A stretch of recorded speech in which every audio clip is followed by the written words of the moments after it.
Madsens have long been stewards of the sea along the eastern shore of Discovery Bay in Jefferson County. Since 1989, they ran Port Discovery Sea Farms, an oyster farm where they raised oyster larvae in hatcheries and nurtured them into the plump, briny oysters that grace tables across the country. Their prized Snow Creek oysters became a commercial success, shipped far and wide from their leased deep-water shoreline spots, leased from the Washington Department of Fish and Wildlife and their own property. As the years went by, the Madsens didn't grow just oysters. They began cultivating their own oyster seed, expanding their business. But things took a turn after the department acquired land at the southern tip of Discovery Bay between 2003 and 2007. This land transfer was intended for restoration projects aimed at reviving salmon habitat within the Snow and Salmon Creek estuaries. The department partnered with a nonprofit called North Olympic Salmon Coalition, a regional fisheries enhancement group, to restore the creeks by removing old structures, regrading abandoned railroad lines, and creating channels for salmon to thrive. Starting in 2013, the coalition applied for permits from the department to carry out these projects.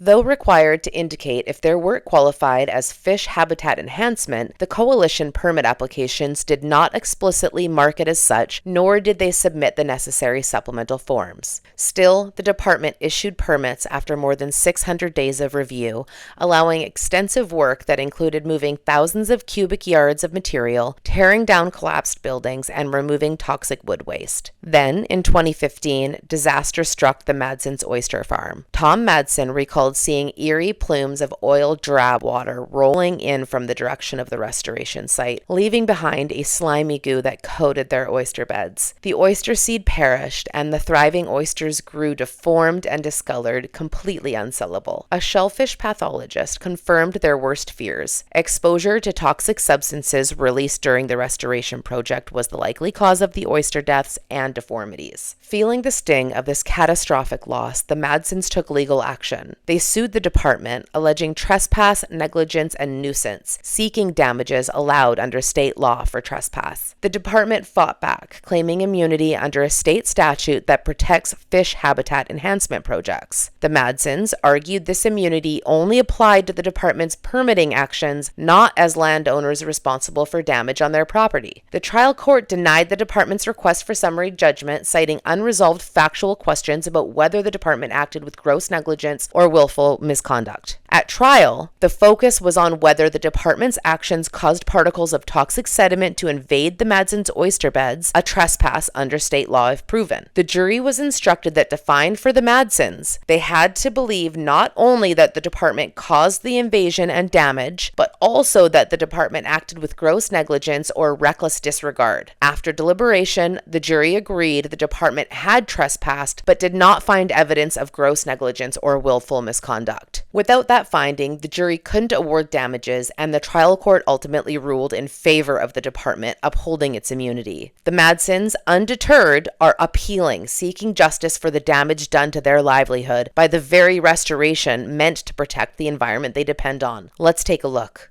May it please the court to read a Latinovo Stoll Reefs for appellants Tom and Marie Madsen and Snow Creek Shellfish LLC. I will reserve 4 minutes for rebuttal. The two central issues on this appeal are the scope of limited immunity under RCW 7755-181 subsection 5, and 2, the elements of the environmental trespass claim under Bradley. Both issues are legal, reviewed de novo, and provide independent grounds for reversal and a new trial on damages. I will address Bradley first and immunity second. And I will briefly then discuss treble damages for trespass claims under RCW 424-630. This last issue is also legal and also reviewed de novo. Starting with Bradley. Court's instruction number 11 and the special verdict form that's related to it were erroneous. To prove the claim for environmental trespass under Bradley, plaintiff has to prove 4 elements: an intentional invasion that affects an interest in exclusive possession of property, an intentional doing of an act which resulted in the invasion, reasonable foreseeability that the act would result in the invasion, and substantial damages. The 2 members of this court wrote about the intentional aspects of trespass in a recent case, Levington versus Hillier. This test, the Bradley test, follows Restatement Second of Torts, Section 158, which Bradley adopted. And under Bradley and the Restatement, trespass is intentional. Again, So the court gave those 4 elements, right, in the instruction? the court gave 5. Right, and so that's the issue, but that relates to immunity, right? Yes, If immunity applies, then why isn't that 5th element correct? well, because immunity does not change an intentional tort into a negligent one. And in order to, instruction 11 is erroneous. I'll just put it on the Elmo here. So the 5th element is in red. They put in the 5th element incorporates the gross negligence into an intentional tort. It's an intentional tort, and gross negligence has nothing to do with it. Gross negligence and intent are apples and oranges that don't belong in the same instruction. But isn't subparagraph 5 a correct statement of the law if the statutory immunity applies? If the statutory immunity applies, So isn't that really the issue? the issue is, yes, whether statutory immunity applies. I'll talk more about, but the issue here is that WDFW argues that somehow legislature overruled Bradley by adding the immunity provision in subsection 5, 181 subsection 5. I'll talk more about the statute later, but one reason why it does not overrule Bradley and does not incorporate the gross negligence into the Bradley instruction is because in order to overrule decades of common law that Bradley represents, this intent to overrule Bradley and make it into something that it never was at common law, it has to be done explicitly and unambiguously because statutes in derogation of common law are construed narrowly.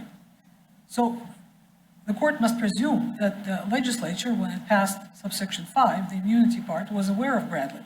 And there's no indication in the statute or the legislative history, certainly the state hasn't cited any, that the legislature intended to abandon decades of common law and transform an intentional tort into a negligent one. And in addition... So what if the court had simply taken subsection 5 and created a new jury instruction 12? Would that be a problem if immunity applies? I mean, are you just complaining that it's being included in the 4 Bradley instructions? I don't really understand your argument, because the issue is, does immunity apply or doesn't it, right? Well, there are 2 issues. One issue is whether the Bradley instruction was correct, because one of the claims in this case is a Bradley trespass claim. And the question is, does Bradley have 4 elements or 5? Did the legislature change Bradley somehow by passing section 185, subsection 5? And our position is, no, it didn't. Bradley remains. Bradley is common law. And if the state's position is completely inconsistent with section 470, which is the related statute that says common law remains the same. Common law doesn't change, and the remedies under common law remain the same. And not only that, I don't mean to interrupt you. You're running out of time. We want to talk about immunity, okay? And so I keep trying to lead you there, so I'm going to direct you. Please address immunity. Okay, all right. Going to, so moving to the immunity claim. This is an independent reason for retrial on damages. WDFW led the trial court into error on this issue. It represented to the trial court that the project was properly permitted by WDFW under RCW 7755-181. This is in clerk's papers. This is what they said to the trial court. They said this project was properly permitted under 7755-181. That is the streamlined permit pathway. This statement isn't correct. It's a false statement. This project was never permitted and could not have been permitted under the streamlined process described in section 181. In section 181, the legislature created a streamlined permitting process for a very limited, specific, small set of fish habitat enhancement projects. This is a term of art. FHE projects should not be confused with projects that simply benefit fish. And the WAC 220-660-030 definition in subsection 53 specifically says that fish habitat enhancement project means a hydraulic project that meets the criteria in RCW 7751-181-1A. So it must be a project that consists of routine tasks, such as stabilizing the banks or putting logs in streams to slow down the water flow or replacing culverts. And it must be small in scale to qualify for streamlined processing. And to show that the project qualifies, the applicant shall, the legislature repeatedly used the word shall, must follow, the applicant must follow a specific application process. It includes a special set of questions and forms designed to show that the permitting agency, that it qualifies. The shall is unambiguous. The permitting agency here is WDFW. It is wearing two hats in this case. It is both the applicant and the permitting agency, so it's issuing the permit to itself. So the applicant didn't apply under the statute, right? No, it did not. And the permit wasn't issued under the statute. No, it was not. Does it matter if the project actually qualifies under the statute, whether they did apply or issue the permit under the statute? No, because the statute says it has to be permitted under the criteria of the section. Not just qualify by meet the criteria, but it has to be permitted under the criteria of this section. And this project never was. And WDFW here again, it's wearing two hats. It is the permitting agency, and as a permitting agency, it never considered whether the project meets the criteria, and the court cannot do it for it. So it's not just a matter of checking the box. It's a process that the permitting agency, which is here WDFW, must go through in order for the court then have something to review. This never happened here. And there's no mystery why it never happened, because this was a massive dredging project. They excavated 30 acres of tide flats in Discovery Bay, which is waters of the United States in part. And they removed 40,000 yards of sediment. That's 4,000 fully loaded truckloads of sediment. And these sediments were never even tested for contamination. So nothing in the statute even remotely suggests that dredging projects like this, on this scale, can be permitted under the streamlined process. So, and I think it's important to remember that WDFW was not honest about this in the trial court. It's finally being honest in this court, and it admits for the first time that it had never applied for a streamlined permit. So having never applied for a streamlined permit, the project could not have been permitted under the streamlined process. For the rest of the issues, I'll submit on the briefs. I think do I still have 50 seconds left? Okay. Yes, you have 50 seconds. Okay, so I think it's important to remember that WDFW misled the trial court about how the project was permitted. It affirmatively represented that it was permitted under Section 181, which it never was. And it affirmatively represented to the trial court that this project permit was issued in 45 days. It was not. It took over 250 days for it to be issued because it was not a streamlined project. It never qualified. It never could have qualified, and they knew it and misled the trial court about this. And now they try to argue lack of preservation. This should not be condoned. Having misled the trial court into misunderstanding the facts here, they cannot blame the Madsens for not catching them earlier. Thank you. Thank you, Ms. Latsanova.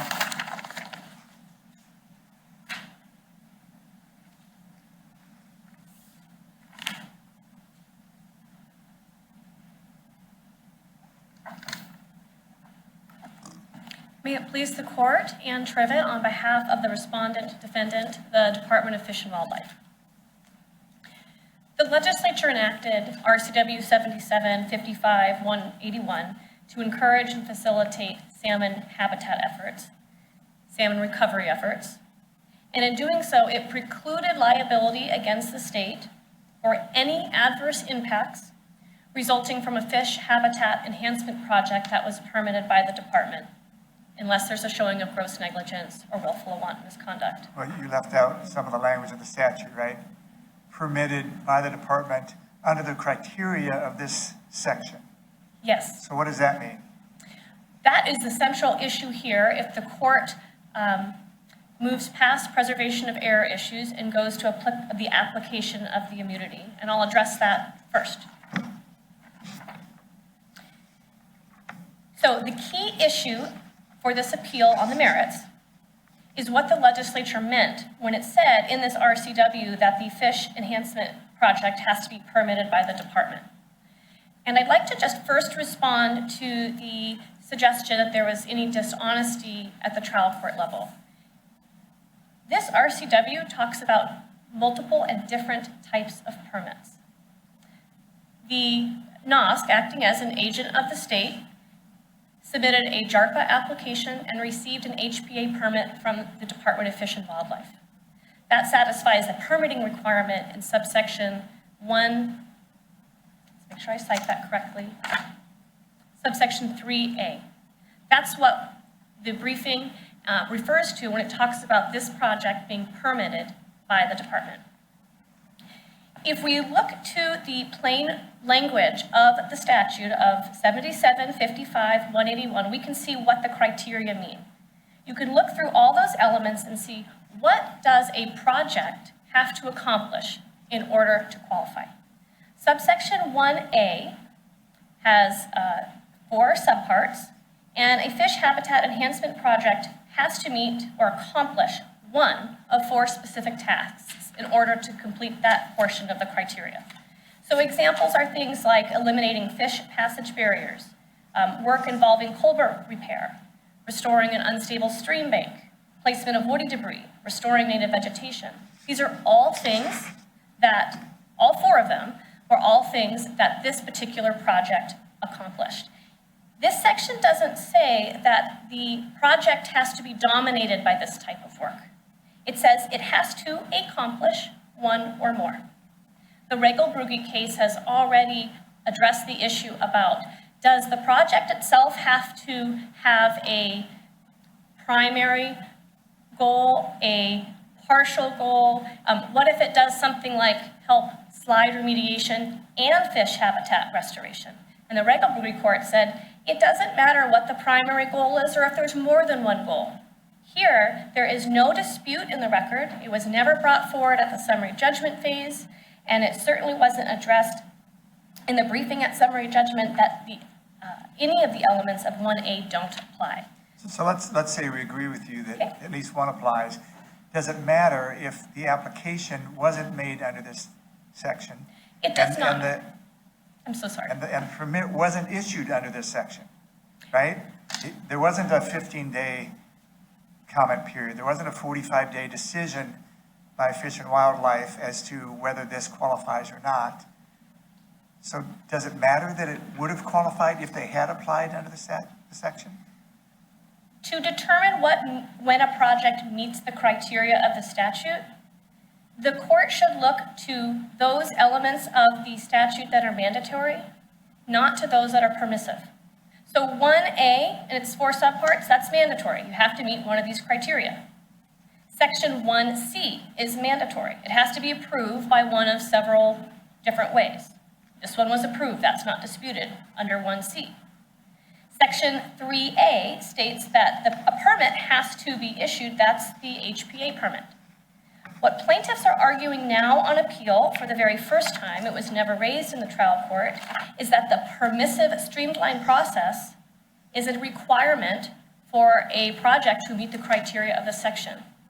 If the legislature had intended the immunity in subsection 5 to only apply to projects that had applied for and received a streamlined permit, it would have said so. Instead, it just said, as long as the project meets the criteria of the section, those things that are mandatory, the immunity attaches. I'm sorry, where does the word meet the criteria appear in subsection 5?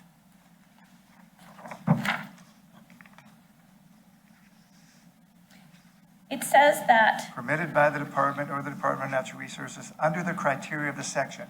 It doesn't say it meets the criteria of the section. That was actually the statutory language in the landslide case.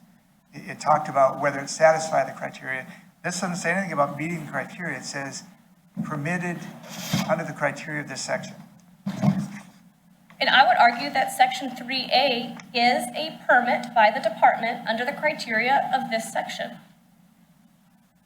So there are Okay. multiple ways for a project to be permitted. If you read the immunity as narrowly applying to only streamlined projects, that would suggest that the legislature intended only for projects that skipped some of the environmental review process to be immunized, as opposed to a project like this one where NOSC voluntarily underwent additional environmental review moving forward. And so that would be penalizing NOSC for choosing to go under additional review. Well, I think the idea could be that if you're going to skip some steps, maybe the agency needs the comfort of having immunity for having the potential for having missed something, for having foregone those steps. But if you're going to do all of that sort of more intensive permitting review under the other statutes, then in theory you would catch everything, right? Like it does make some logical sense for the legislature to have provided immunity for some, or for the streamlined permitting projects only, right? If the legislature intended to do that, it could have simply said so in subsection 5 very clearly, as opposed to just referring to a permit by the department, which includes an HPA. And I think we can look to the intent of the legislature here, which is to facilitate and encourage agencies like the state to engage in salmon habitat restoration. So you're saying any project, any fish enhancement project that meets one of the criteria under the first section of the statute, section 1, gets this immunity, regardless of whether it goes through, whether it goes or it satisfies any of the other subsections, as long as it has a permit. I would go a little farther than that. Okay. Satisfying the criteria of this section means meeting one of the 4 components of Section 1A. Mm-hmm. It also means meeting one of the 10 components of Section 1C. What about B, the size and scope requirement?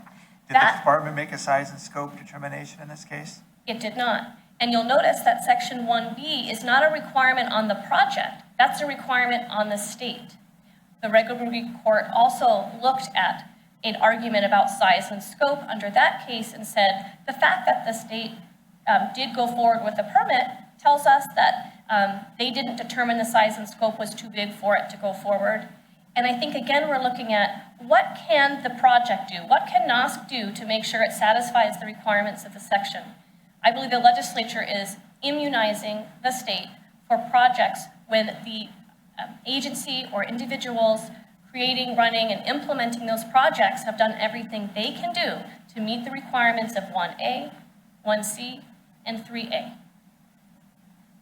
What about the requirements of 3CI, where within 45 days, the department has to make a determination based on the comments, the 15-day comment period, whether this project is even appropriate for treatment under this section?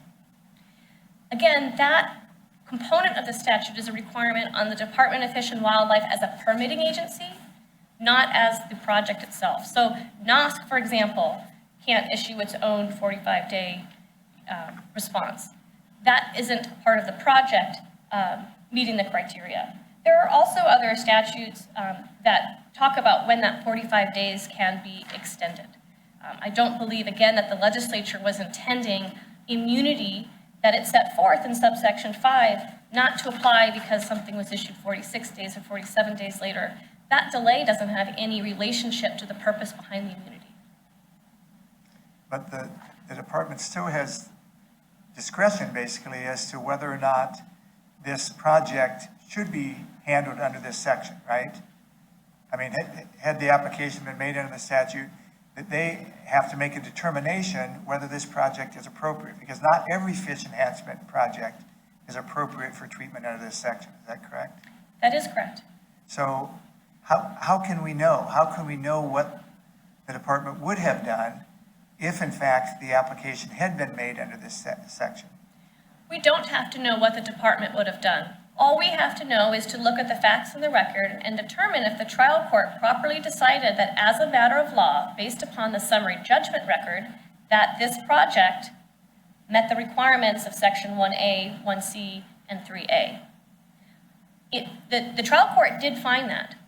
And to the extent we're talking about new issues on appeal now, I think it is important to talk about the preservation of error issue.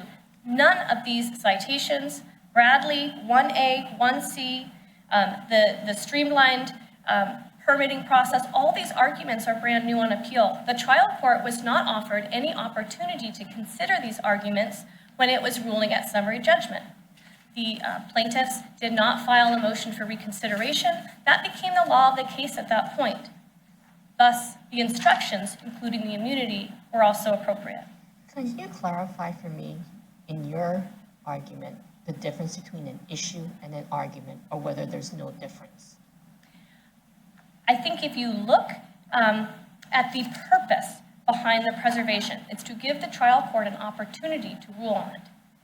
In this case, an issue is new if the trial court never had an opportunity to decide. So, for example, here we have the state of Washington who litigated this case through 2 trials. There was a mistrial, then all the way through another trial, reached a jury's verdict. Now on appeal, this court is being asked to look at brand new legal arguments that the trial court... Are you making a distinction between issues and argument at all? Are you conflating the two, that issues are arguments? I think here the issues are arguments. Because they are so new, the trial court didn't have an opportunity to weigh in. The state didn't have an opportunity to weigh in. So WDFW's position is that issues are arguments and arguments are issues, and there's no difference between the two. I can't speak for every case. For this case, yes. I can say that because there was no opportunity or discussion about any of these. There was no dispute about the application of 1A, for example, or 1C. Although I think what Judge Lee may be getting at is clearly the Madsens challenged application of immunity, right? I mean, they raised that issue. And, you know, whether they're making new arguments on appeal, does that really matter? I mean, we see new arguments on appeal all the time, particularly in criminal cases where maybe the criminal appellate lawyers know more than the trial lawyers. So they raised the issue that, you know, the court obviously had the opportunity to read the statute. Is that enough to allow us to consider new arguments on appeal?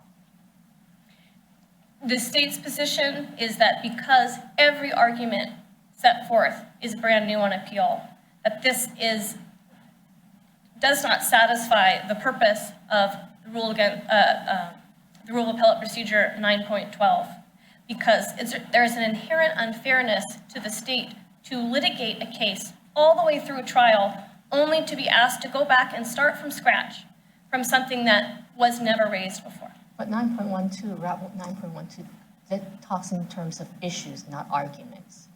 Yes, it does. And that's why I asked you that question. And I would say that they are the same in this case.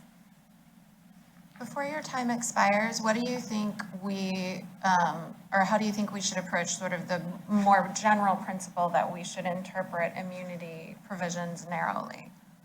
I mean, it sounds to me like you're advocating for a pretty broad application of the statute. So help me understand how we get over that hurdle if we were to agree with you. I wouldn't describe this as a broad application. I would describe this as the plain reading of subsection 5. Before your time expires, I do have one question. WDFW issued the permit in this case. Correct. Right? And they included in that permit a statement that says, this hydraulic project approval does not authorize trespass. What is the significance of that statement, that permit with that language to this case and the issue of trespass in this case?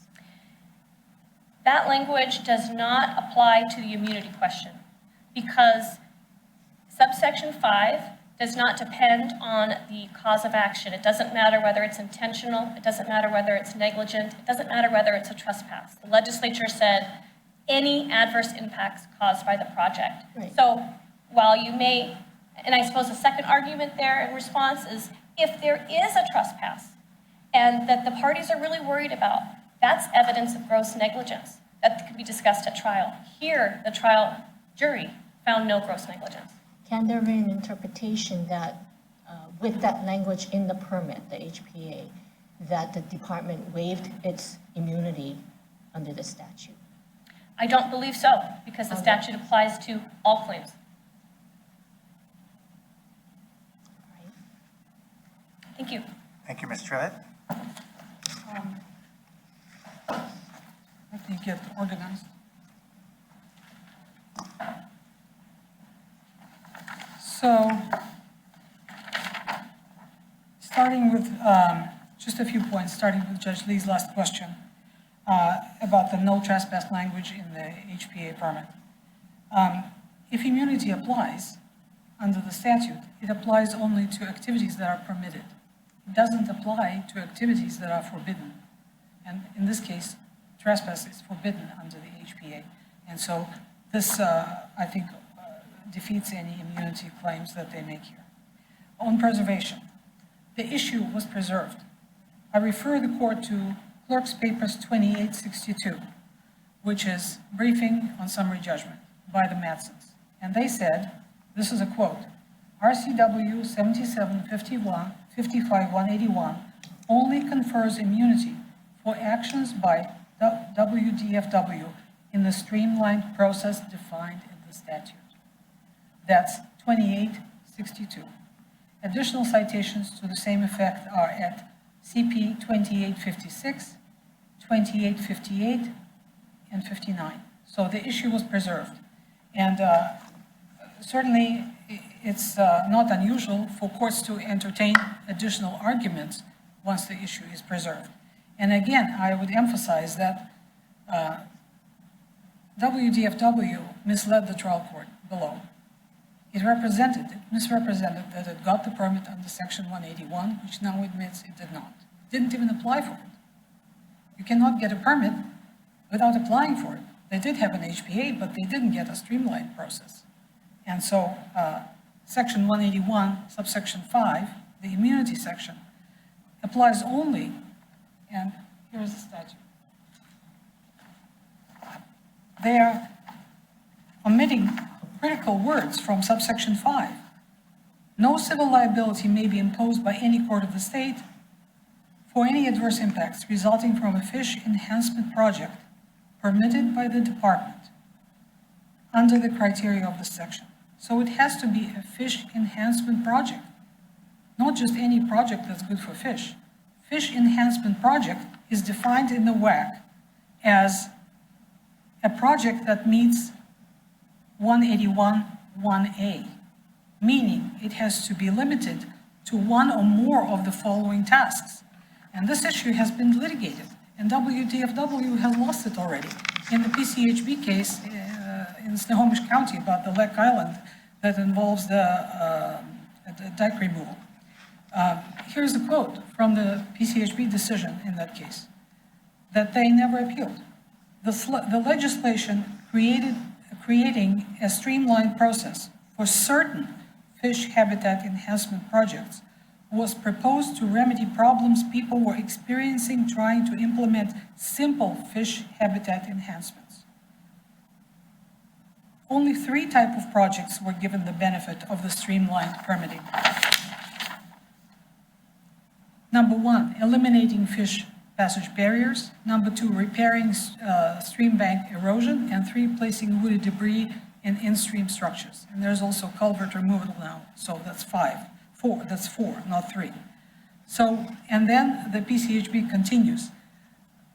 Such a condensed approach may be appropriate to facilitate small but highly beneficial culvert replacement on steam bed enhancements. These types of projects can meaningfully improve fish habitat or passage without significant adverse environmental impacts or fundamental changes in historic land use patterns. Dike removal doesn't qualify, dredging doesn't qualify, and they knew it and misled the trial court. So, thank you. The Madsens argued the immunity did not apply because the coalition did not apply for the permits for the project under RCW 7755181, declaring the work a fish enhancement project. The appellate court agreed. The immunity does not apply here. The Madsens argued that because the immunity does not apply, the trial court erred by adding the element of gross negligence or misconduct to the jury instructions for trespass. The appellate court agreed. The court reversed the trial court's judgment and remanded for a trial on proximate cause and on trespass damages if the jury finds proximate cause. Let me know what you think about this case in the comments below, and please hit subscribe for new arguments every week.